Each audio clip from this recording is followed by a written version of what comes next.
Dans la vibrante ville de Pointe-Noire, en République du Congo, vivait une femme fascinante nommée Chontelle. Chontelle avait grandi dans un quartier modeste de Pointe-Noire, où les rêves étaient souvent étouffés par la réalité. Fille d'une mère célibataire qui travaillait sans relâche pour subvenir à leurs besoins, elle avait appris très tôt la valeur de l'argent, mais aussi la dureté de la vie. Sa mère, bien que dévouée, était souvent absente, absorbée par ses multiples emplois, laissant Chontelle se débrouiller seule. En grandissant, Chontelle découvrit qu'elle était dotée d'une beauté frappante. Elle attira rapidement l'attention des garçons de son quartier, mais ce n'était pas uniquement pour ses traits séduisants. C'était son intelligence, son humour et sa capacité à charmer qui faisaient d'elle une figure centrale parmi ses pairs. Cependant, elle ressentait également la pression de devoir toujours plaire et de répondre aux attentes des autres. À l'adolescence, elle commença à rêver d'un avenir meilleur, un monde où elle pourrait échapper à la pauvreté et à l'instabilité de son enfance. Elle se mit à fantasmer sur une vie de luxe, de belles robes et de soirées glamour.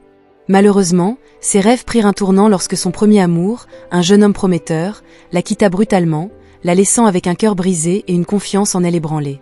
Déterminée à ne plus jamais être vulnérable, Chontelle commença à voir sa beauté comme un outil. Elle décida de tirer parti de l'attention qu'elle recevait des hommes pour obtenir ce qu'elle désirait, pensant que cela lui donnerait le pouvoir qu'elle avait tant cherché. Cela l'amena à adopter une façade séduisante et manipulatrice, persuadée que c'était la seule façon d'atteindre ses objectifs. Elle fréquenta d'abord les lieux animés de Pointe-Noire, tels que les cafés, les bars et les soirées locales. Ces endroits étaient souvent remplis de jeunes professionnels en quête de divertissement après une longue journée de travail. Lors des soirées, elle savait comment attirer l'attention. Avec son sourire éclatant et son sens de l'humour, elle engageait facilement la conversation. Elle devenait rapidement le centre d'intérêt, captivant les hommes par son charme et sa personnalité pétillante. Ces échanges légers étaient souvent ponctués de rires, de flirts et d'échanges de numéros de téléphone. Une fois les contacts établis, Chontelle utilisait les réseaux sociaux pour approfondir ses relations. Instagram et Facebook devenaient ses alliés, où elle partageait des photos de ses sorties, de ses tenues élégantes et de sa vie quotidienne. Ses publications étaient soigneusement choisies pour projeter une image de femme indépendante et séduisante, attirant ainsi l'attention de nouveaux prétendants. Elle avait également une méthode préférée pour rencontrer des hommes, les applications de rencontres. À l'ère numérique, ces plateformes lui permettaient de se connecter avec des hommes qui cherchaient à passer du bon temps. Elle prenait soin de créer un profil qui mettait en avant sa beauté et sa personnalité, attirant ainsi des hommes de tous horizons. Chontelle établissait rapidement des rendez-vous, souvent dans des restaurants chics ou des bars à la mode. Ces rencontres étaient, pour elle, des opportunités en or. Elle s'était convaincue que ces hommes, séduits par son apparence et son charme, seraient prêts à la gâter. Chaque rendez-vous était une danse délicate où elle jonglait entre le flirt et le désir, tout en gardant en tête son objectif, obtenir de l'argent. Cependant, derrière cette façade de confiance, elle nourrissait des craintes et des insécurités. Elle savait que son approche était risquée, mais la promesse d'une vie meilleure et d'une évasion de sa réalité l'entraînait dans cette spirale. Après chaque rendez-vous, Chontelle ressentait une multitude d'émotions, un véritable tourbillon intérieur. Au départ, l'excitation et l'adrénaline dominaient ses pensées. Les moments passés avec ces hommes charismatiques étaient souvent remplis de rires, de compliments et de promesses. Elle se sentait désirée, comme si elle était au sommet du monde, capable de captiver quiconque croisait son chemin. Cependant, à mesure que la soirée avançait, Chontelle commençait à ressentir une ombre de malaise assombrissant son bonheur. Bien qu'elle profitât de l'attention et des compliments des hommes, elle réalisait que chaque interaction se transformait souvent en une transaction monétaire. Lorsque les hommes lui offraient de l'argent à la fin de la soirée, elle ressentait une satisfaction immédiate, mais cette joie était rapidement suivie d'une vague de culpabilité. Au fond d'elle, elle savait qu'elle exploitait la vulnérabilité de ces hommes, les utilisant pour obtenir ce qu'elle voulait. Malgré cela, elle se convainquait que c'était un jeu auquel tout le monde participait, une danse de séduction où chacun avait ses propres motivations.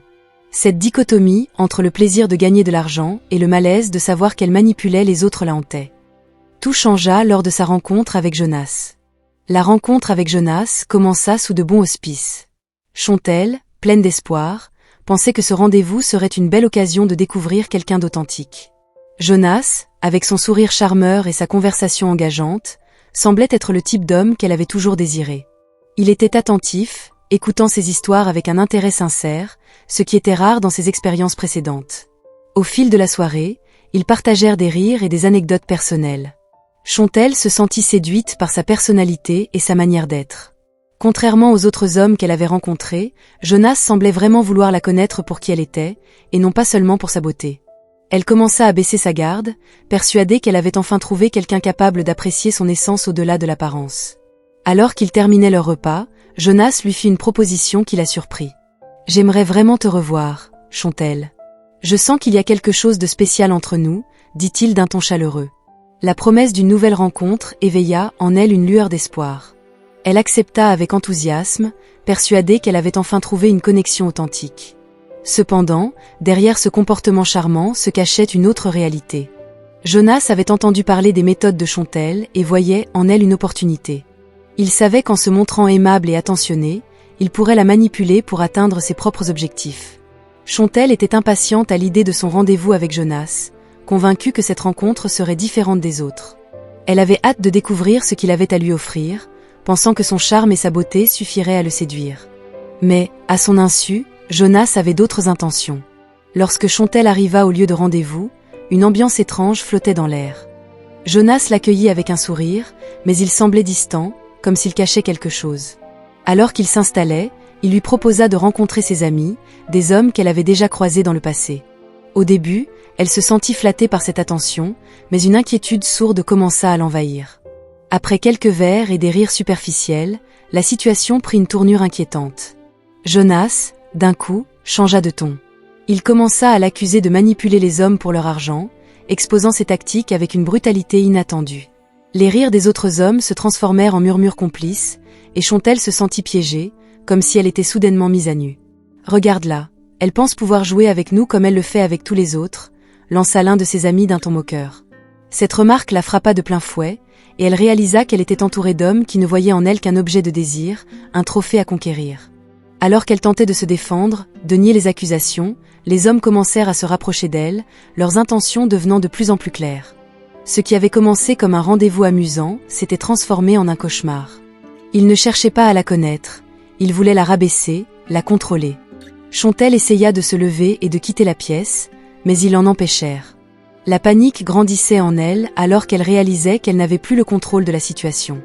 Dans un élan de désespoir, elle cria et se débattit, mais ses cris furent étouffés par le rire cruel des hommes.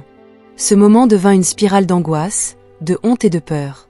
Sans explication, ils se mirent à la toucher, à la tripoter, la traitant comme un simple objet. Dans son esprit, elle se répéta qu'elle n'était pas là pour cela, qu'elle méritait mieux, mais les mots s'évanouirent dans le tumulte de la scène. Elle se sentit dépossédée de son corps et de son identité, une marionnette à la merci de ceux qui avaient décidé de jouer avec elle. Après ce qu'elle ressentit comme une éternité, ils finirent par s'en aller, laissant Chantelle seule, brisée et en larmes. Elle pleura toutes les larmes de son corps, réalisant l'horreur de ce qu'elle venait de vivre. Ce moment marqua un tournant décisif dans sa vie. Alors que Chantelle se tenait là, le cœur brisé et les larmes aux yeux, elle réalisa que tout ce qu'elle avait cherché à accomplir par la beauté et la manipulation ne lui avait apporté que douleur et solitude. Cette expérience traumatisante fut un tournant dans sa vie. Elle comprit alors que sa valeur ne dépendait pas des hommes ni de l'argent qu'elle pouvait leur extorquer. Elle avait en elle une force et une beauté qui ne nécessitaient ni tromperie ni exploitation. Avec un nouvel élan, Chantelle décida de se reconstruire. Elle s'engagea à travailler dur pour gagner sa vie et à investir dans ses passions, redécouvrant peu à peu ses rêves oubliés. Je choisis de me redresser, de me battre pour mon avenir et de respecter ma propre valeur, se promit-elle. Je ne suis pas un objet à utiliser, mais une femme forte et indépendante. Je vais désormais embrasser ma beauté intérieure et extérieure de manière authentique. Ainsi, Chantelle devint un symbole de résilience, prouvant que même après la chute, il est possible de se relever et de briller à nouveau. Elle partagea son histoire avec d'autres femmes, leur rappelant que la vraie force réside dans l'intégrité et le respect de soi.